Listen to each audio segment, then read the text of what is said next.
ആ ചെറിയ കുരുവി അവിടെ നിന്നെല്ലാം നോക്കിക്കൊണ്ടിരുന്നു. പിന്നെ അമ്മയുടെ പുറകിൽ ചെന്ന് അതൊളിഞ്ഞു. ഹേയ്, നീ എവിടെയാ ഒളിക്കുന്നത്? വാ, എന്റെ കൂടെ വാ. നിന്നെ വെളിയിൽ വിട്ടിട്ട് വരാം. ഇത് ആരുടെ കുഞ്ഞാണെന്നേ അറിയില്ല. ആരുടെ തലമുറയാണോ ഇങ്ങനെ അനാഥയായി ഉപേക്ഷിച്ചിരിക്കുന്നല്ലോ.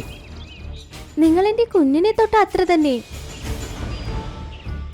അത് കഴിഞ്ഞ് ലൂസി പറവയുടെ ഭർത്താവ് ആ കുഞ്ഞിനെ എടുത്തപ്പോൾ ലൂസി വളരെ ദേഷ്യത്തിൽ അവന്റെ കൈ തട്ടിവിട്ട് പിന്നെ പറഞ്ഞു, ഉടനെ നിങ്ങൾ ഇവിടുന്ന് പുറത്തു പോകൂ. നിങ്ങൾക്ക് എവിടെയാ സന്തോഷം അവിടെ ഇരുന്നോളൂ. നിങ്ങളുടെ കൂടെ എനിക്ക് ജീവിക്കണ്ട. ഞാനും എന്റെ കുഞ്ഞും ഇവിടെ വേറൊരു കൂട് പണിത് അവിടെ ജീവിക്കാം. നിങ്ങളുടെയും എന്റെ ബന്ധം കഴിഞ്ഞു പോയി.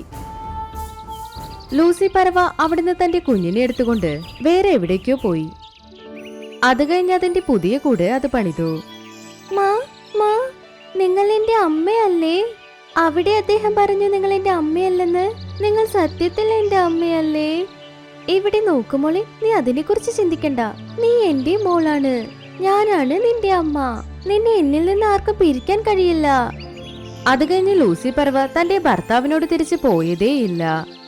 അവൾ അവളുടെ കുഞ്ഞിനെ വളരെ നന്നായി നോക്കി. എപ്പോഴും ആ കുഞ്ഞിനെ വളരെ സുരക്ഷിതമായി വളർത്തി.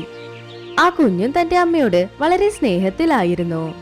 ഇപ്പൊ അത് ലൂസിക്ക് ഒരുപാട് കാര്യങ്ങൾ ചെയ്തു കൊടുത്തു. ലൂസിയും അവൾക്ക് എപ്പോഴും ഒരു കുറവും വരുത്തിയതേയില്ല.